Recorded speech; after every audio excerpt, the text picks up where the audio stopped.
Et puis chante ce Seigneur. Amen. Nous pourrons nous rasseoir dans la présence du Seigneur. Alors tu peux le constater, ma voix est partie. Mais une voix est partie pour la gloire de Dieu.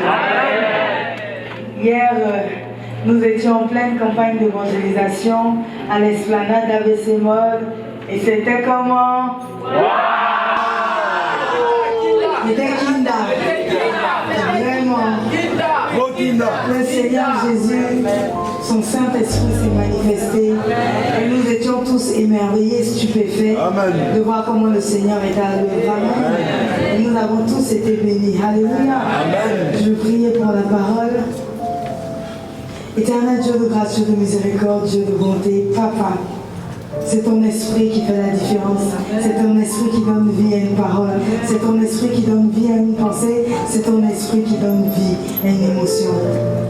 Saint-Esprit de Dieu, manifeste-toi pendant que nous allons parler de ta part. Que ce message-là que tu as prévu pour une personne particulière aujourd'hui, ce message-là sorte de moi afin que tu puisses agir, détruire ce qu'il y a à détruire et bâtir ce qu'il y a à rebâtir. Ton Saint-Esprit prend le total contrôle. Je me livre totalement de tes mains. Au nom puissant de Jésus, nous avons prié. Amen. Amen. Le thème de ce matin, c'est... Deviens fort. Quelqu'un m'a dit, je deviens fort. Amen. Regarde ton voisin, dis-lui, deviens fort. Juste. Amen. Amen. Deviens fort. Deviens fort. En fait, quand je priais pour ce temps d'évangélisation, là, waouh, ok, quand je faisais. Arrivé un moment, j'entendais ce que le Seigneur voulait que je dise. Et je ne l'ai même pas vraiment dit. En fait, apparemment, c'est pour ce culte-là. Amen. Le Seigneur me montrait en fait des gens malades. Il me montrait des gens infirmes. Il me montrait des gens dans la détresse, dans la dépression. Et il me disait, en fait, ces personnes-là se retrouvent dans une telle situation parce qu'ils n'ont pas compris leur identité en Christ. Wow. Allons dans Genèse 1. Il me semble que c'est à partir du verset 26.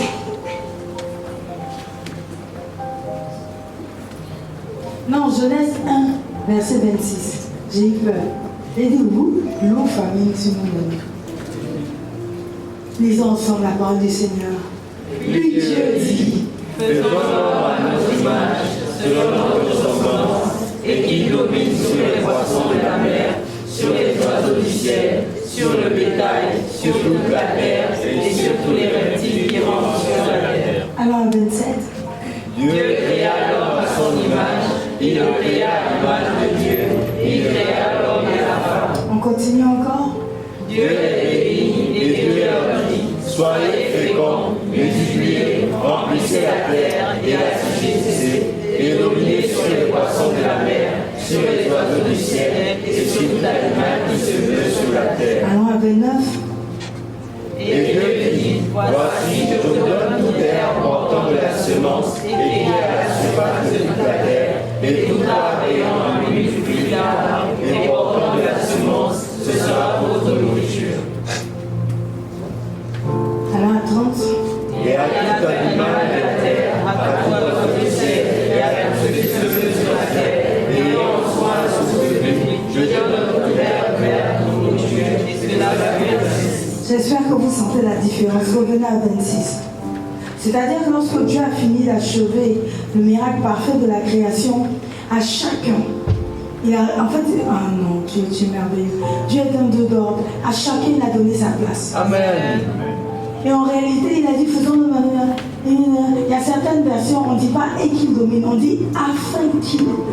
En fait, tu étais créé pour dominer. Amen. Et aujourd'hui, on se retrouve à souffler. Aïe. Les petites maladies à gauche. Aïe. Certains ont faim parce qu'ils n'arrivent pas à s'en sortir financièrement. Aïe. On se retrouve sur une terre qui était censée être la nôtre, en train de se comporter comme des esclaves, comme des animaux. L'animal, s'il a la chance, il peut manger. Vérité. Alors qu'à la base, notre identité d'homme qui nous a fait quoi? Il dit nous sommes semblables à lui, à son image, selon sa ressemblance, nous sommes censés dominer. Amen. Dominer, ça veut dire quoi? Avoir le dessus, régner, diriger. Oh yes. Aujourd'hui, la terre est Dieu pour nous. Aujourd'hui, avoir un travail, c'est Dieu pour nous. Aujourd'hui, avoir un mariage, c'est Dieu pour nous. Aujourd'hui, avoir des enfants, c'est Dieu pour nous. Aujourd'hui, avoir une bonne santé, c'est Dieu pour nous. La vie au fur et à mesure qu'on évolue, devient de plus en plus compliqué. Avant, on mourait dans les 140 ans. Regardez comment de plus en plus jeunes on fait des AVC. Avant, quand on te dit AVC, le gars a les cheveux blancs, la tontille est tontie, elle marche avec la béquille. Aujourd'hui, je parlais avec une soeur qui m'expliquait qu'à 20 ans, sa soeur a eu un AVC dans le sommeil. C'est terrible. Et ça, en fait, c'est le diable qui est en train de prendre possession de la terre, qui est en train d'avancer le plus. Et le Saint-Esprit me disait qu'on est même là, on se lève le matin, tu arrives au travail, tu espères avoir ta promotion, tu espères passer une bonne journée, tu espères que le patron ne t'engueule pas, tu espères que tu ne feras pas une bêtise. C'est-à-dire, tu te comportes comme quelqu'un qui est soumis. Tu te comportes comme quelqu'un qui est brisé.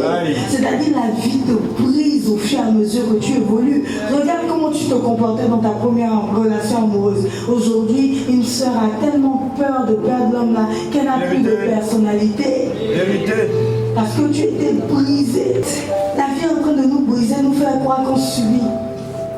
En réalité, on devient des subisseurs. On n'est même plus. Cette histoire de dominer, là, on n'en parle même pas. Arrivé un moment, tu es même là. Je me souviens que ma mère disait toujours, si tu vois quelqu'un qui est dans la rue, parle seul. Mon enfant ne rit pas. C'est la vie qui fait ça. Et si tu vois quelqu'un assis et puis ses larmes coulent, ne ris pas. C'est la vie qui fait ça. Quand tu vas grandir, la vie va te parler, tu vas comprendre. Un jour, j'ai appelé moi, j'ai dit, maman, la vie m'a parlé. J'ai compris. Maman, j'ai parlé seule dans la vie. Maman, j'étais assise, mais la couleur au seul. Et puis tu es comme ça, oh. Et c'est la chanson toujours aimée, mais ouais, oh, qui vient dans ma tête. Parce que justement, la vie a commencé à me mater. Qu'est-ce qui fait que tu ne crois plus en tes rêves? C'est à cause des échecs que tu as eu dans la vie. Qu'est-ce qui fait que tu as peur d'avoir des problèmes? Parce que la fois où tu osais parler, les conséquences, les retombées, mieux tu te tais. Donc quoi? Cette situation a fait de toi quelqu'un de soumis. Tu te soumets à la terre, tu te soumets à la vie, et tu as perdu ton identité en Christ. Te voilà en train de calculer. Bon, si j'ai un petit, on dit quoi, une bricole, non? Si j'ai une ou un bricole. Mais dans le dictionnaire, ils écrivent quoi? Une. Vous êtes sûr? C'est nous-mêmes qui avons changé ceci. C'est nous-mêmes qui avons changé ceci. Sinon, c'est une bricole. D'accord. Donc, je dis là, on la bricole. Là. On se comprend. Et donc, du coup, tu te retrouves dans cette situation de dominer. Tu dis, bon, je cherche une bricole. Alors, je prends cette bricole-là. Alors, ça me fait 150 000. Mon oncle, il est devenu ministre. Et si je vais le saluer, il va me donner 50 000. Et puis, mon ami là, il est gentil. Si je suis gentil, lui qui peut chanter avec lui sur le côté, c'est pas la prostitution, mais en tout cas, savoir que vous finissez, te donne l'argent, on ne comprend pas pourquoi. Mais c'est que si tu n'es pas prostitué, mais en tout cas, quand vous finissez, te donne quelque chose. Et quand tu fais ça, ça te fait des 300 000. Tu mendis. Tu es comme ça. La vie, tu suis. Et du coup, le Saint-Esprit me dit qu'en fait, c'est un problème, même la maladie. C'est moi, j'ai fini par accepter certaines maladies. C'est comme ça. Même la maladie, tu subis. Je n'ai pas dit de pas aller à l'hôpital, mais moi, je suis pour l'hôpital. Mais j'estime que, c'est-à-dire, il y a un niveau, le Saint-Esprit est en train de me réveiller. Il y a un niveau là, où peu importe ce que le médecin dit, tu dois dominer. Amen. Même si tu prends tes médicaments, tu domines. Amen. Parce que tu vois, il y a des médicaments que tu prends en attendant que le Seigneur fasse son miracle.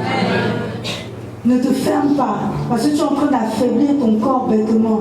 Parce que Dieu t'a dit qu'il va te guérir, tu arrêtes les médicaments, tu es dans les douleurs atroces, tu arrêtes les médicaments, la maladie progresse. Non, il y a un temps de Dieu pour son miracle. En attendant le temps de Dieu, prends ce que Dieu a permis à l'homme de dominer. On a dominé les maux de tête avec le paracétamol. Cela ne veut pas dire que tu ne crois pas au miracle de Dieu, ça n'a absolument rien à voir. Donc, prends tes médicaments là où c'est nécessaire. Amen. Mais ça n'empêchera pas que Dieu te guérisse. Amen. Ça n'a rien à voir. Et donc, on se laisse dominer, on recule, on a peur. Parfois, je me souviens, des fois je parlais avec une personne, et pendant que je parlais avec elle là, j'ai senti un démon de sirène des eaux qui a pris le contrôle. Et la personne a commencé à me crier dessus, sans transition. Et je regardais, malgré, je savais que c'était la sirène qui me fatiguait. Parce que j'ai décidé de ne plus être possédée par la sirène des eaux. Donc ça la fatigue. Et pendant qu'elle criait sur moi, comme on était dans le cadre professionnel, je me suis soumise. Pourquoi? Parce que c'est la patronne. Elle peut me licencier. J'aurais faim si elle me licencie. Amen.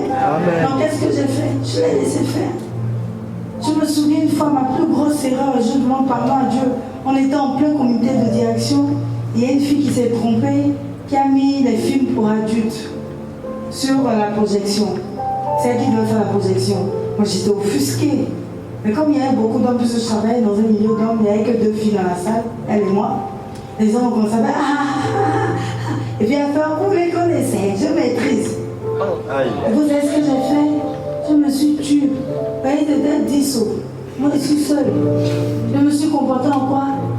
De soumise. J'ai reculé.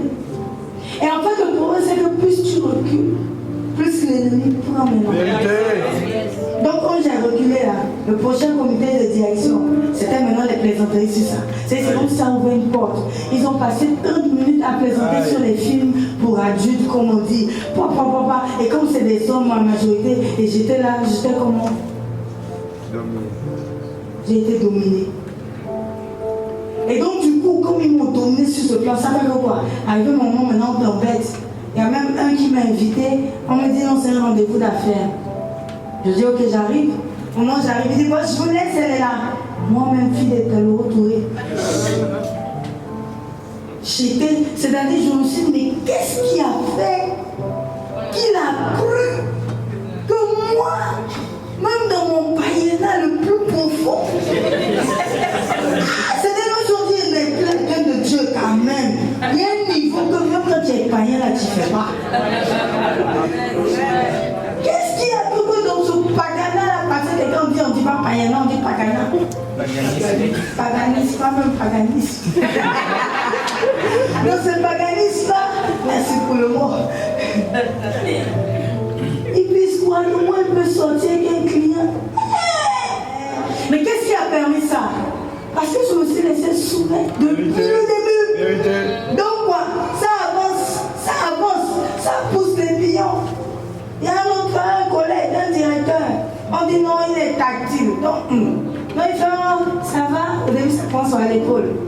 Après, ça attrape ta main. Après, c'est la main ici. Ah, fille de Théo. Et qu'est-ce qui a permis qu'il fasse ça? Parce qu'il a mis la main sur l'épaule, j'ai laissé. Vérité. Je me suis laissé j'ai été soumise. Je me suis laissé dominer. Et j'ai perdu mon identité en Christ. Donc la porte s'ouvre. Tout le monde fait ce qu'il veut de toi. Tout le monde dit ce qu'il veut de toi. Arrivant au moment où la maladie vient rentrer dedans, c'est-à-dire ta vie est un chaos total. Tu n'as plus le contrôle. Tes enfants ne te respectent plus. Ton mari ne te respecte plus. Au travail, on ne te respecte plus. Toute ta vie t'échappe. Pourquoi? Parce que lorsque l'opposition arrivait, tu t'es laissé dominer. En réalité, nous sommes dans un combat. La vie n'est pas simple. C'est un combat perpétuel. Parce que nous avons été créés afin de dominer. Si tu ne domines pas, tu seras dominé. Tu ne peux pas dire que moi je suis neutre. Oh non, moi je suis neutre. Satan, même Jésus, même ça n'existe pas. Déjà, Satan n'aime personne. Ça, c'est une information officielle. Il utilise les gens. Il n'y a que Jésus-Christ qui t'aime. Amen. Satan, il cherche juste des collègues pour l'enfer. Comme ça, vous allez souffrir ensemble. Si tu ne domines pas, tu seras dominé. C'est ça le problème. Et maintenant, je disais à Dieu, mais comment on fait? Comment on fait? Comment on fait? Parce qu'à cette époque-là, j'avais perdu encore la foi pour une énième fois. Je n'arrivais plus à prier. Je sentais, puisque j'ai duré à l'église, donc je sentais ce qui se passait. Mais je n'avais pas les mots, je n'avais pas la force. J'avais peur d'avoir faim, parce que j'avais mal parlé à quelqu'un, peur de perdre mon travail, peur de frustrer le patron. Tu n'es pas amoureux, tu n'es pas ce genre de personne, mais tu as peur. Peur que ta famille te rejette. Tu n'es pas ce genre de personne, mais tu fais pour leur plaire. Parce que tu ne veux pas les problèmes. Et tu te laisses dominer. ton voisin, dis tu dois dominer. Tu dois dominer. Amen. Et c'est là où maintenant le Seigneur me dit deviens fort. Amen. Deviens fort. Amen. Deviens fort. Amen. Deviens fort. Amen. Et comment on devient fort? Question. Allons dans Juge. Je crois que c'est Juge 6. À partir du verset 12. Et nous allons prendre l'exemple de Gédéon. Nous lisons ensemble la parole du Seigneur. Aidez-moi car je n'ai plus trop de voix. L'ange de l'Éternel lui apparut et lui dit, l'Éternel est avec toi, vaillant héros. Gédéon lui dit, ah mon Seigneur, si l'Éternel est avec nous, pourquoi toutes ces choses nous sont-elles arrivées? Et où sont tous ces prodiges que nos pères nous racontent? Quand ils disent, l'Éternel ne nous a-t-il pas fait monter hors d'Égypte? Maintenant l'Éternel nous abandonne et il nous livre entre les mains du Midian. En fait, Gédéon est tellement déprimé. Il fait la rencontre de Dieu. Regardez, nous, ce qui me plaît chez nous les Africains, toi tu vas voir Dieu, tu vas parler. C'est pas pour se coucher, vous dites Dieu. Pardon, non, c'est pas pourquoi on demande pardon. Pardon, pourquoi c'est de bon aujourd'hui? Pourquoi j'ai fait quoi? Quel écrit? Ça, c'est nous les Africains. Amen. On a les réflexes. Mais lui, il voit Dieu, il commence, Seigneur, toi tu dis, tu es nous, et bien il y a qu'on souffre. Et les parents disent que Dieu est fort, mais où est ta force? Et il dit même, tu nous as abandonnés. Le problème, c'est que lorsque Dieu vient à ton rencontre, lorsque Dieu vient pour te rendre fort, tu ne te rends même pas compte. C'est là où tu viens dans la prière. Au lieu de prier pour bénir Dieu, tu es là. Seigneur, je ne sais pas si je te prie vraiment, si je te prie mal. Le peu d'argent ne comprend pas. Il n'y a rien. Je prie avec les pieds levés. Je prie à genoux. Je prie couché. Aucune résultante. Aucune solution. Je vais dire aucune résultante. Aucune résultante. Amen. C'est juste C'est dire. Aucun résultat. Qu'est-ce que je t'ai fait? L'église là est mauvaise. Le pasteur là est mauvais. Parce qu'on accuse d'abord de après s'accuser. Je n'ai pas bien prié. Non, le pasteur là, ce qui m'a dit, c'est mauvais. Je chante d'église. Je me balade. Tu fais comme Gédéon, ma façon. C'est là où maintenant là, c'est un statut visé sans être visé. C'est là où tu viens avec les pères pour pas, tu disparais 2 mois puis tu reviens. Prêche, pasteur, prêche. Regarde comment on a dit mes frères. Chaque dimanche, un peu, ça va aller. Un mollo, doucement, ça va aller, on va s'en sortir. Ne dis pas s'en sortiront, tu t'en sortiras. Allons au verset 14. Je kiffe le Seigneur. L'Éternel se retourna vers lui et dit, va avec tes forces.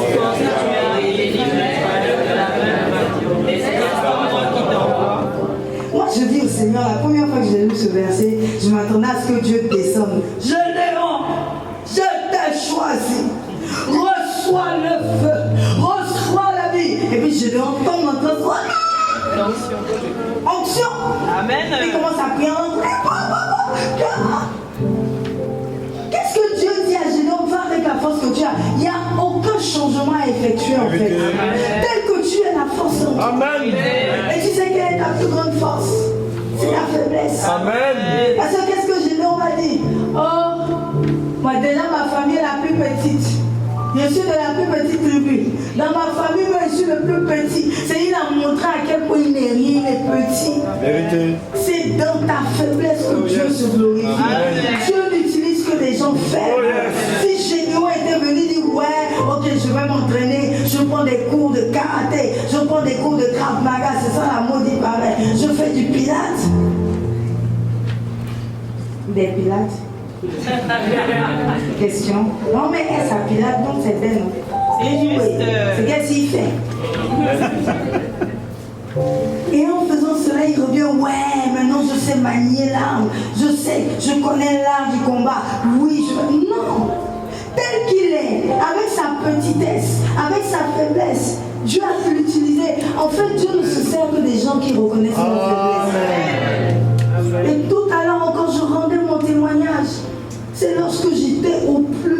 c'est-à-dire, je disais encore une soeur tout à l'heure que ce qui est merveilleux quand tu as touché le fond, c'est que tu es content de remonter. J'ai touché le fond, j'étais à un stade où j'entendais des voix, je parlais seule à haute voix. J'ai même appelé ma mère pour dire ça, j'ai dit. Si tu ne viens pas Libreville, on va t'appeler pour dire que ta fille mange dans les poubelles, fait comité de direction avec la poubelle. J'étais tellement oppressée au travail, oppressée dans ma vie amoureuse, oppressée dans ma vie amicale, oppressée. C'est-à-dire, il y a une pression à tous les problèmes te tombent sur la tête en même temps. Tu es convaincu que tu es la personne la plus mauvaise. La mère, attends, tu as fait quoi? Tu as tué qui? Pourquoi autant de malheur? Pourquoi le malheur? Tu vois, j'ai compris l'expression. Pourquoi le malheur, ça passe sur ma vie? Tout s'est écoulé en moins d'une semaine. J'ai perdu mes amis, j'ai perdu mes amours, j'ai perdu mon travail, ma situation professionnelle en même temps. Ah, Jobina, le mot de Job était activé dans ma vie. Et j'ai commencé à faire une dépression. Je ne sais pas comment t'expliquer. Je sentais que j'étais sur le point de craquer et puis de devenir folle. C'était là, je ne sais pas comment t'expliquer. C'était là parce que j'entendais des voix. Maintenant que je discutais avec les gens, je me disais, mais hier on a parlé de texte. Non, on ne s'est jamais vu. Et on me regardait dans mon travail bizarrement. C'est là où je n'avais plus le temps de m'habiller ni de me peigner. Tu deviens un peu fou. En fait, la folie, ça ne vient pas du jour au lendemain. C'est là que j'ai compris. Si tu n'es pas fou là, c'est la grâce de Dieu. Ça peut arriver à tout le monde. Et donc j'entendais ces voix là dans la tête. Je commençais à parler aux voix seules. Je commençais à m'asseoir. Tu sais, je sortais de et puis pour maintenant, quoi? Et là on coule. Et puis on te demande qu'est-ce qu'il y a. Tu as même oublié qu'il y a des gens devant toi. Et quand j'ai touché le fond là, le problème c'est que tu es tellement perdu que tu commences à faire maintenant du mal aux gens. Tu commences maintenant à taper à gauche, à droite. C'est-à-dire tu t'enfonces davantage. Et c'est à ce moment-là que Jésus m'a sauvé. C'est à ce moment-là que Jésus m'a dit je t'aime. En fait, les gens qui sont trop bien là me font fuir. Je disais encore au premier culte, est-ce qu'on aime marcher avec les premiers de classe? Moi en tout cas je n'aimais pas mes premiers de classe, elles me fatiguaient. Oh là là. Toujours, quand le prof arrive, elle remet son habit parce qu'il faut qu'elle soit bien. Elle s'assoit devant. Quand tout le monde bavade, oui, il y a les premiers de classe qui disaient, excusez-moi, c'est votre jour. Les premiers de classe sont filles. Elles voulaient être toujours bien habillées. Elles voulaient être toujours bien vues. Elles me rappelaient toujours, oh, j'ai eu 0. Ah, moi je sais pas, j'ai eu 19. Une fois, le jour j'avais eu 0,25. J'ai jamais eu 0,25. Le professeur, elle était spéciale. Elle prend sa fille de 2 ans et elle dessine un 0 avec des yeux dedans. Et donc, tout le monde avait eu 0. Et puis elle avait eu 18 ou 19. Le professeur a dit, bon, tout le monde a raté le devoir. On va annuler le devoir. Non, madame! Parce que si on annulait le 0, elle risquait d'être deuxième. On ne l'aimait pas. Quand quelqu'un est trop bien, ça fatigue. Ah non, mon mari va être son moment. Ah oui, oui, moi je suis rentrée parce que mon mari ne mange pas dehors. Il mange comme un nourriture. Attends, ton mari mange dehors. Oh là là. Ah moi, mes enfants sont premiers de classe. Ça t'énerve. Qu'est-ce que tu as envie de rester avec eux? Ou nous énerve. Ah moi, mon père, il me prend ma famille est morte. Oui, on se retrouve ensemble, on peut passer même 1 heure, 2 heures. En fait, j'habite même à côté. Attends, c'est mon papa d'amour qui m'appelle. Allô, mon papa d'amour. C'est pas possible, il est là. Y'a quoi? Quand on me t'appelle, allô, mon papa d'amour, tu veux combien? Il n'y a pas l'argent aujourd'hui. Ça t'énerve? Oh, mais moi, je suis l'enfant unique. Avec camarade, on a une nerveux. Oh, mais moi, tu sais, comme je suis l'enfant unique, on me passe tout. Un journée, on s'en fout. Même elle m'a piqué. Et le monde me dit là, ceux qui la derrière m'en fout. On me donne rien, mais m'en fout. Mais le fait que ça lève mes parents, les autres là, les autres pareils, ils gâtent leurs enfants. Pourquoi vous êtes tués comme ça, moi? Là, je l'ai fatigué. Et est-ce que tu as envie de rester avec quelqu'un comme ça? Ça te rappelle tes erreurs, ça te fatigue, ça te gaze. Bon, comme toi, ta vie est bien, reste là-bas. C'est la même chose avec Jésus. tu rentres, alléluia. Bon. En fait, Jésus a besoin de ton côté bizarre. Je me souviens qu'avant, avec le pasteur Jean-Charles, on l'appelait Jésus, moi on m'appelait Satan. Que Dieu pardonne ceux qui m'avaient surnommé Satan. Je ne sais pas pourquoi ils faisaient ça à l'école. À quoi même ils ont demandé à nos parents si on a le même père et la même mère. On a le même visage, mais on est diamétralement opposés. Et donc, Jean-Charles, lui, il était extrêmement spirituel parce que mes parents même pensent qu'aujourd'hui, ils ont 2 enfants, il y a un qui a Jésus. Il était extrêmement spirituel, il était toujours dans la Bible, dans la sanctification, dans... maintenant, moi, j'étais dans les Shabbat. Mais je gagnais les âmes à Christ. Il me disait, mais comment tu fais? Je dis, mais quand eux-mêmes, ils me voient, ils savent qu'on est les mêmes choses. Mais elle me dit, ça aussi peut venir. Et puis, quelqu'un a dit, on est derrière dans le fond, il parlait pour me passer par Jean. Mais oui, ils sont venus. Et justement, ce qui a tiré, c'est le fait qu'il était bizarre, même là aujourd'hui. Je me souviens, il y a une de mes amies qui m'a appelé, là, on s'est vu récemment, elle me dit, ah oui, et donc c'est quelqu'un qui a dit, mais pasteur Anna, avec son passé là, comment elle peut être pasteur, la doctrine dit quoi? Et il faut lui dire que c'est l'association des gens bizarres comme moi qui a rempli l'église.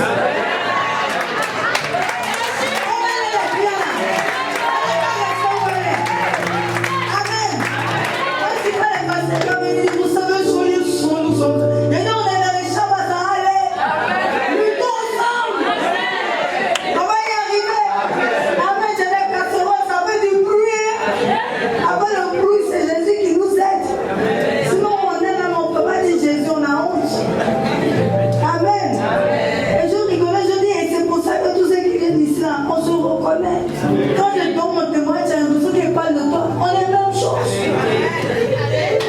Et c'est ce qui fait que tu arrives à venir chaque dimanche. Ce que peut-être avant tu ne pouvais pas.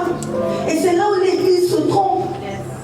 Jésus n'est pas venu chercher les parfaits.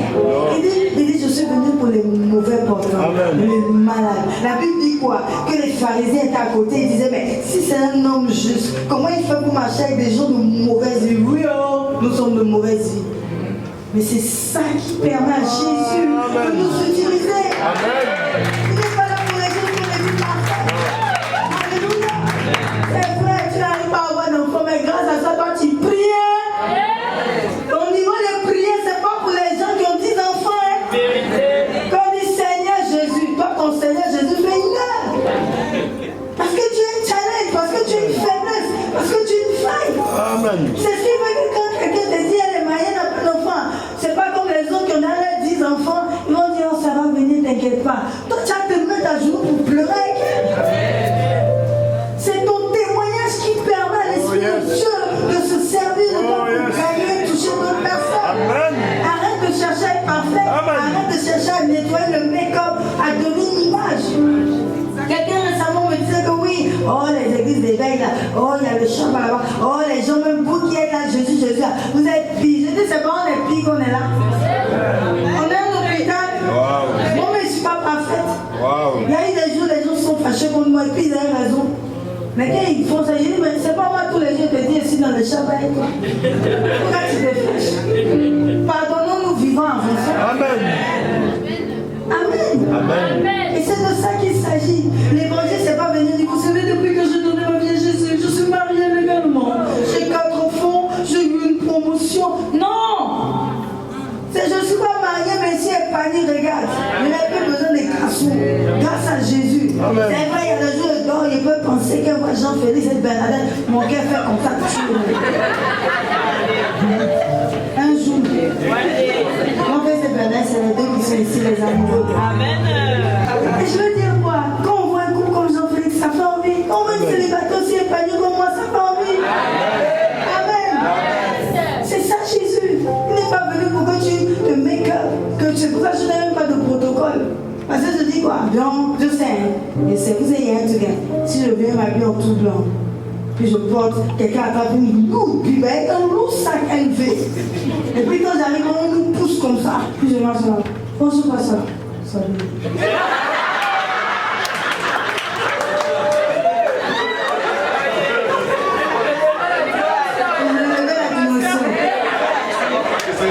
On va pas y faire un film.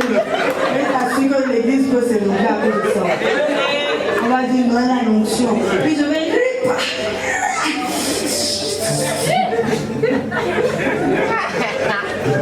Amen. Qu'est-ce que c'est rempli, hein? Mais combien de gens vont changer de vie? Question. Je ne suis pas dans ça. De toute façon, c'est pas ressemblant. Ça va même pas me laisser. Mais ce n'est pas pour autant que je ne vais pas annoncer. Ce n'est pas pour autant que je ne serai pas sauvé. Ce n'est pas pour autant que l'onction et la grâce de Dieu ne se manifesteront pas dans ma vie. Mais comme je suis vrai, au contraire, quand j'ai parlé comme ça, quelqu'un d'autre a confirmé. Moi-même, là, même 10 minutes, c'est compliqué. Et puis je dis, bon, voilà comment on va essayer de faire pour augmenter. Un peu, ça va aller. La personne est passée de 10 minutes à 1 heure.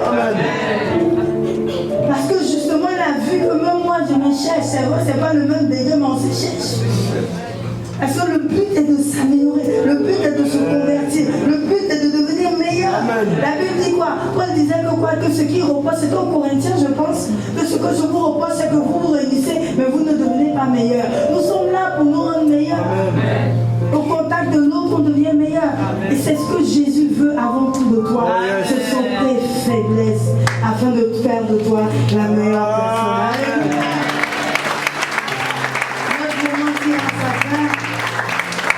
Prier par rapport à cette parole-là.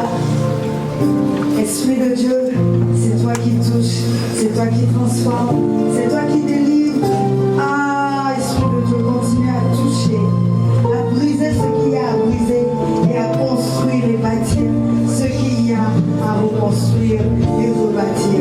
Esprit de Dieu, ne permets pas que cette parole-là s'envole de nos cœurs, mais donne-nous de comprendre ton message, donne-nous de comprendre la profondeur de ton message et d'être transformés. Au nom puissant de Jésus, nous avons